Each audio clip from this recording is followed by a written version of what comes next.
Welcome to Big City, Small Town, the weekly podcast all about San Antonio and the people who make it go and grow. I'm your host, Bob Rivard. Today's guest is Bexar County Judge Peter Sakai. These days, he's one of the community's best-known elected leaders. He was elected to his four-year term as county judge as a Democrat in November 2023, defeating the Republican candidate and Bexar County Commissioner Trish DeBerry.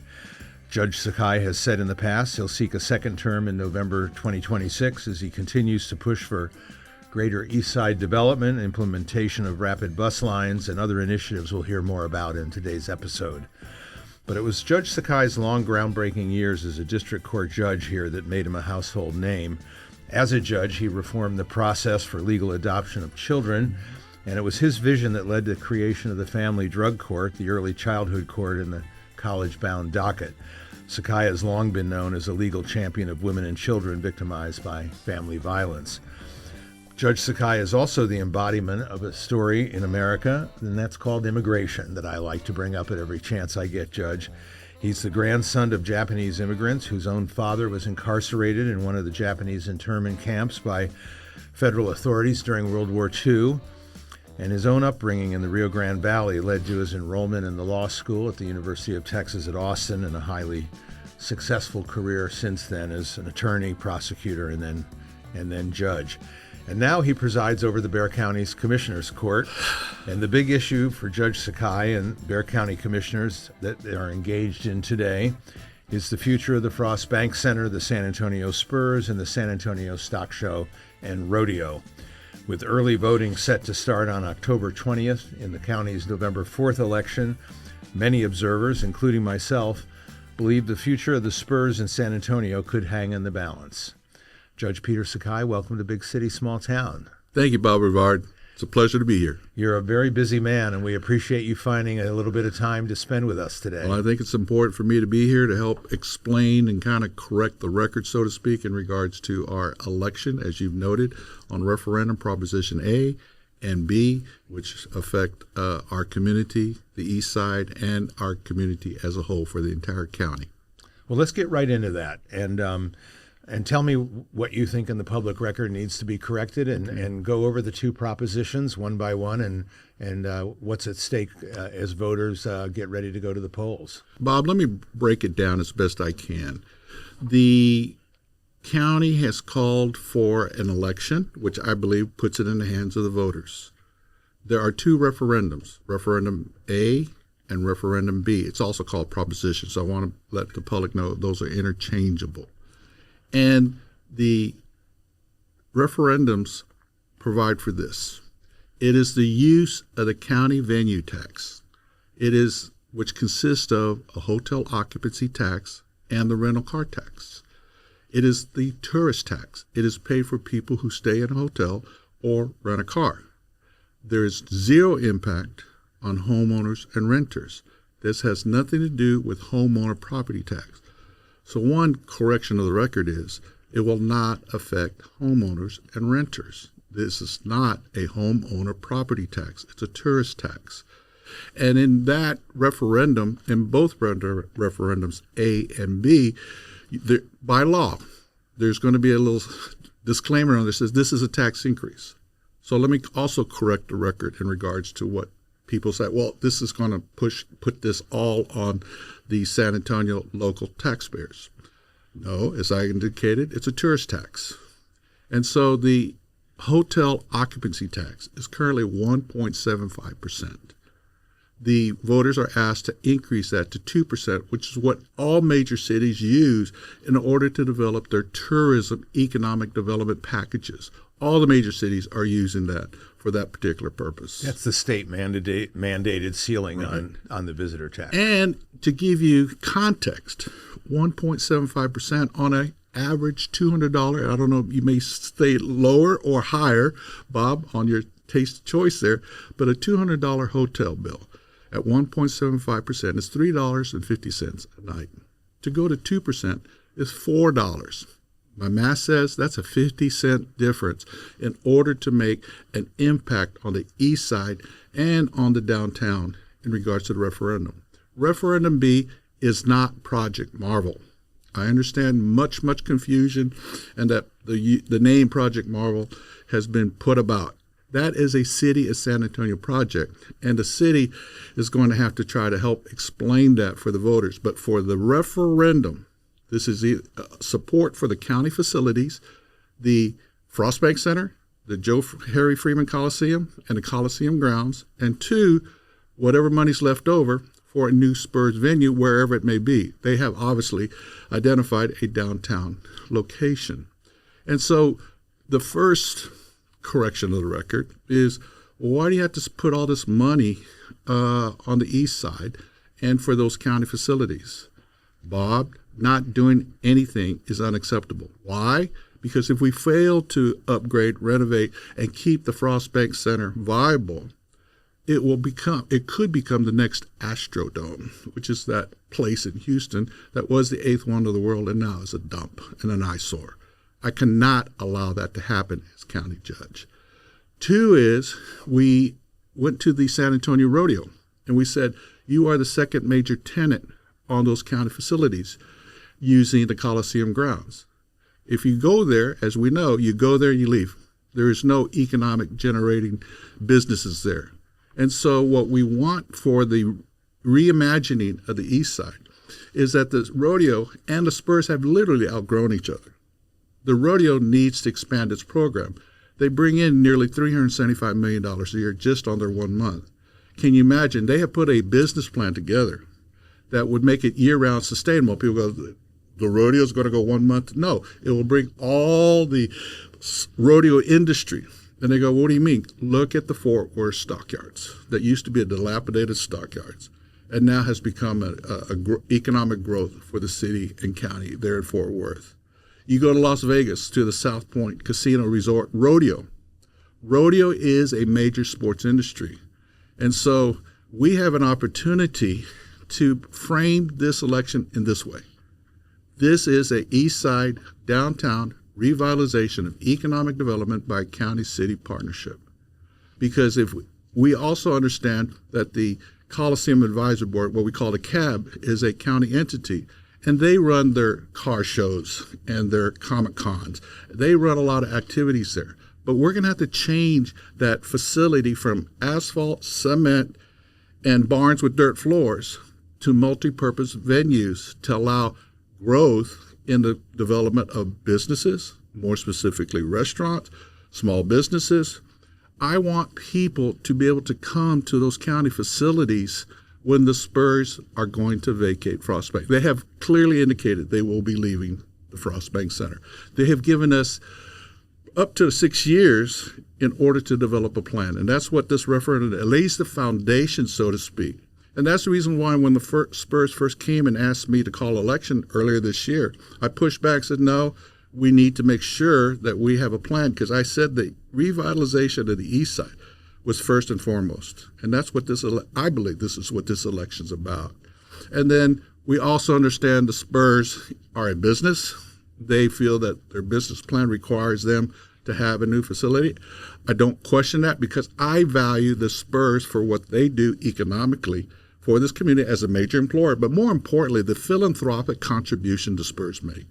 I mean, the Spurs Coyote, the players, and the organization itself brings so much to the community. And so when the Spurs made a commitment that they would put in $500 million to a new Spurs, their own money, and along with the city and the county put, after we took the money for the county facilities, Proposition A, we gave them what was left with a cap, 25% cap up to $311 million.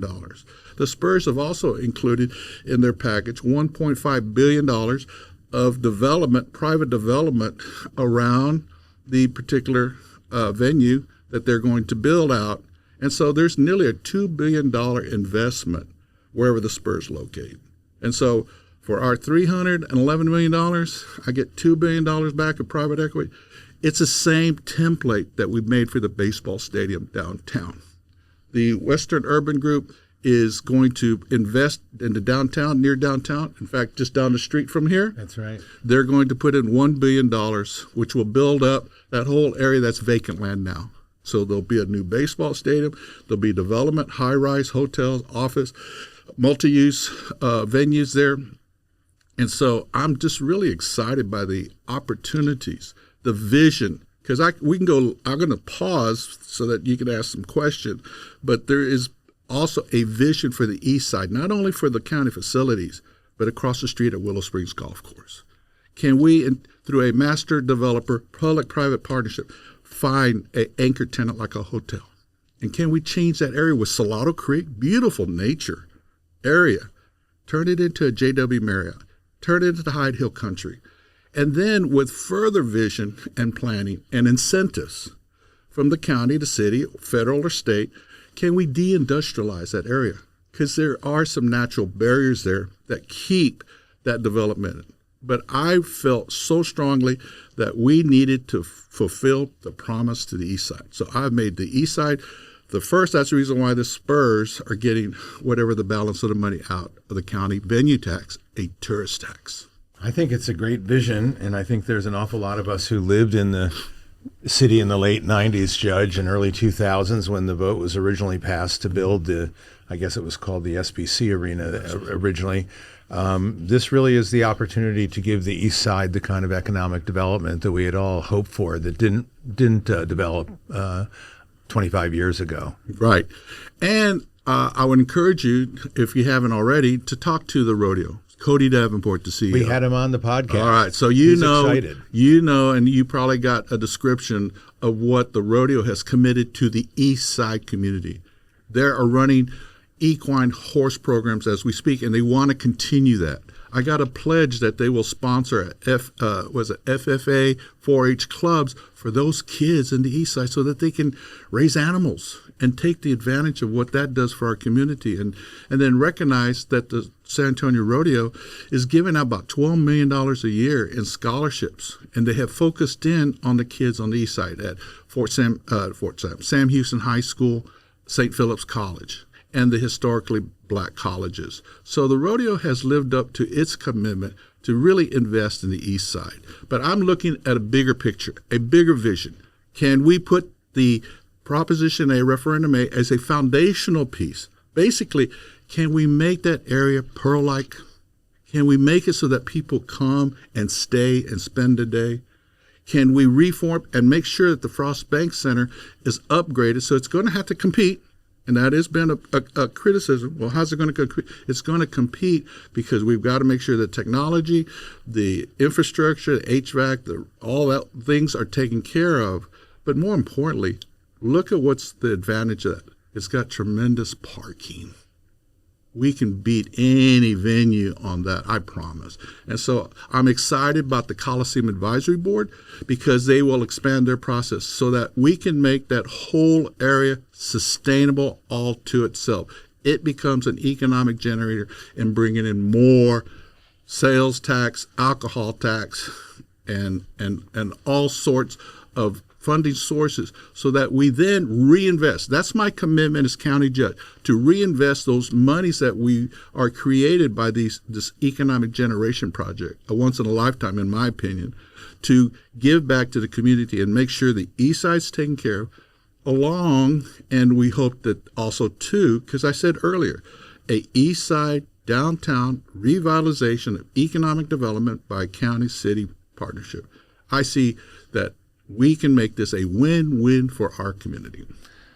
How bothered are you by the disinformation out there that you and other elected officials are allocating, major capital funds to these projects that otherwise could go to inner city anti-poverty programs like housing and education and daycare and infrastructure improvements that some of the opponents of the of Proposition A and B are out campaigning, saying this is money that could otherwise go to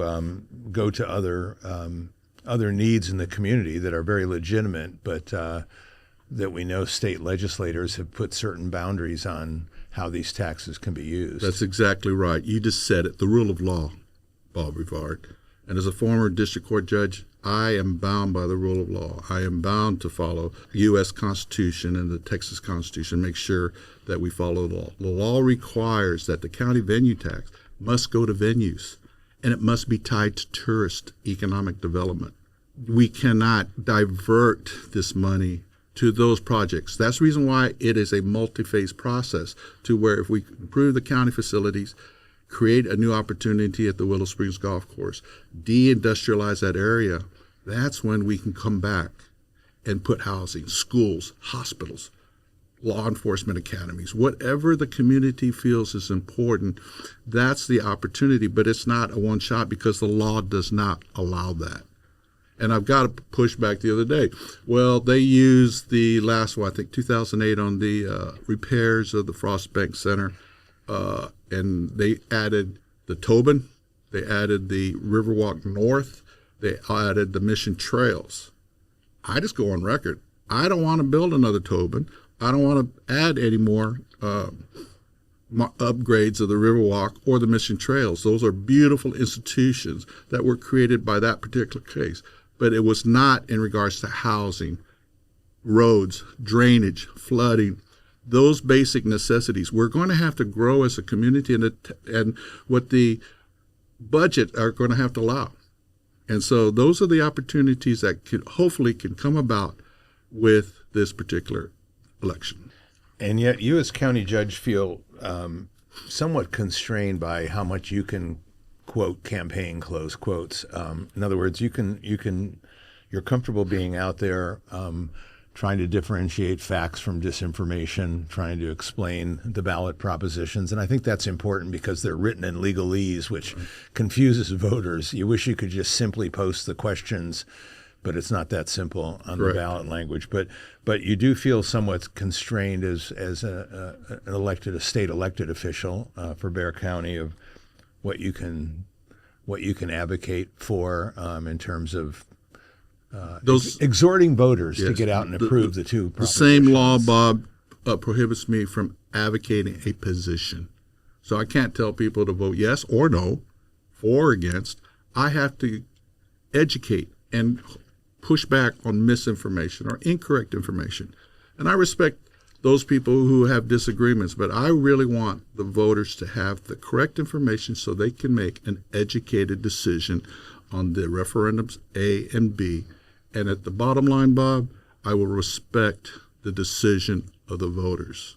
We will respect the institution that majority rules, despite all the voices out there that will either say vote for it or vote against it.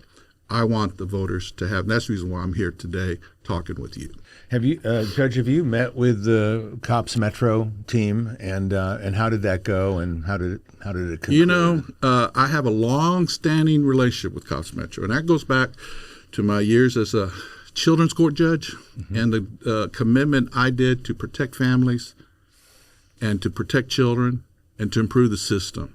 And so I start with that. And so when this referendum election came in, they came in, and I had at least 2 meetings, I believe, where we shared and had a discussion, much like we're having now.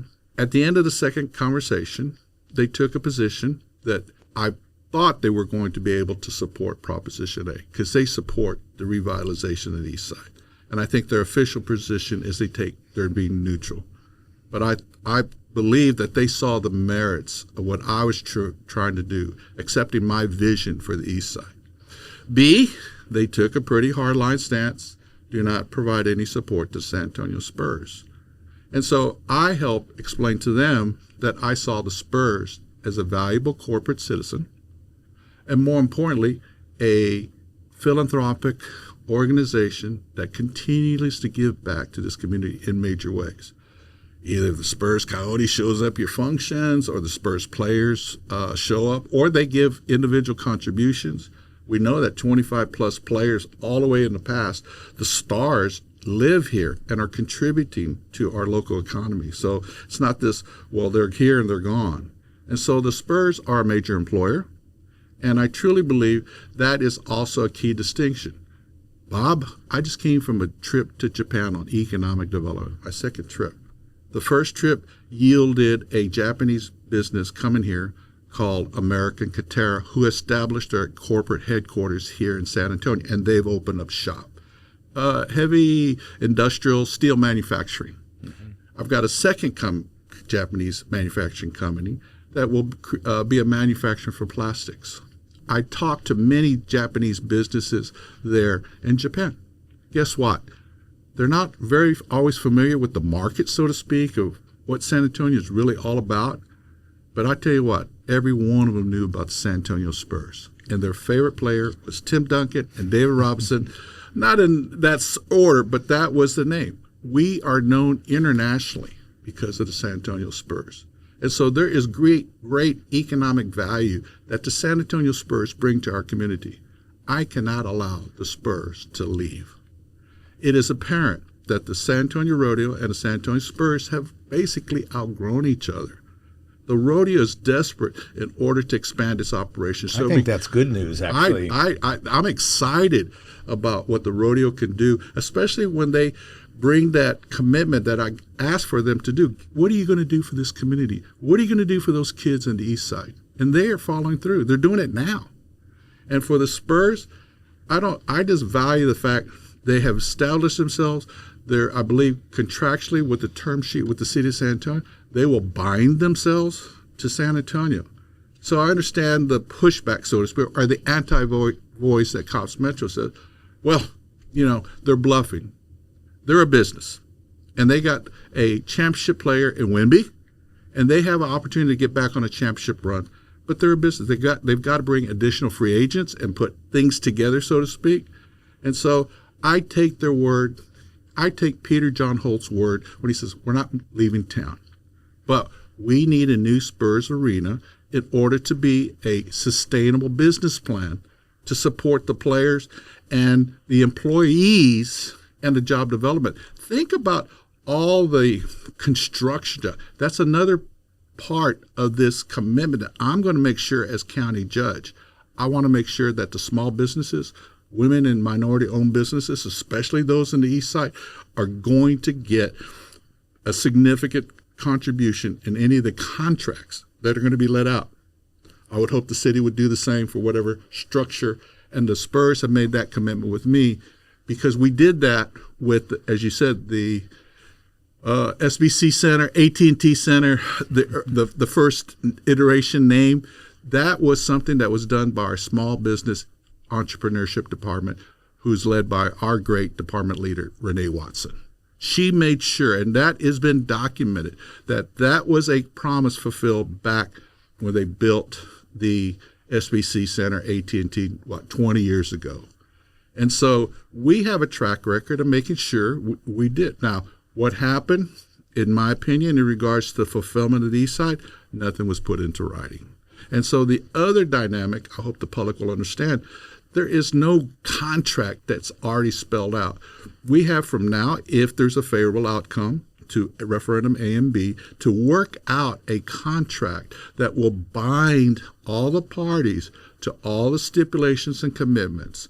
And so I want to make sure that the community gets back its benefit. But I first believe that what we need to do is allow the Spurs to move up, so to speak, and to develop their business plan, but make sure that all the community benefit, and I believe that's one of the terms of the current term sheet between the Spurs and the city, is a community benefit. I really hope that the community, through that term sheet with the city of San Antonio, will allow the community to have direct input on the money that the Spurs have committed to support our community, especially for the children and families. And so, yeah, we, as you know, Bob, we still have a lot of problems and issues, right? Poverty, crime, all those socioeconomic issues. But I'm excited about the job development. I'm excited about the jobs I'm bringing to Bexar County. I'm excited about what these projects will create in regards to jobs. And so we know, Bob, from the top at Washington, D.C. to Austin and down to the local, we're going to go through some tough headwinds. We've got some public policies that are going to really impact. And as county judge, my first duty is to protect its citizens. I need to be ready when those SNAP cuts come in, when those Medicaid cuts come in. How are we going to protect our citizens? And I will tell you, Bexar County is ready to go and is ready and prepared when those type of policies affect them. And unfortunately, with the shutdown, we're probably going to start seeing a lot of those issues pop up right now. Well, I think you're right that Cops is wrong. The Spurs are not bluffing. They need a new arena. And if we want to stay a Spurs city, we're going to have to find a way to give them a new arena. And I think we found it. So much. Let me correct that, because we're not giving the Spurs a new arena. Let's push back and correct that misperception or misinformation. The city and the county and the Spurs will create a local government entity. That local governmental entity will own the arena. We're not just going to build it with public finance and then, That's Spurs, right. here's the title and the keys to the building, and we're done. No, they're going to pay rent. There's all these financial incentives that are in the current term sheet that will assure that the Spurs are going to have to pay the rent, and they're going to have to help maintain that facility, and the city will and the county will be participating. Same template for the baseball stadium. One of the things is that we had the same discussion, and in fact with Cops Metro, we don't need another baseball stadium, just fix up the old Nelson Wolf. You probably know the answer to that one. And so I said, no homeowner property tax, substantial equity by the baseball ownership.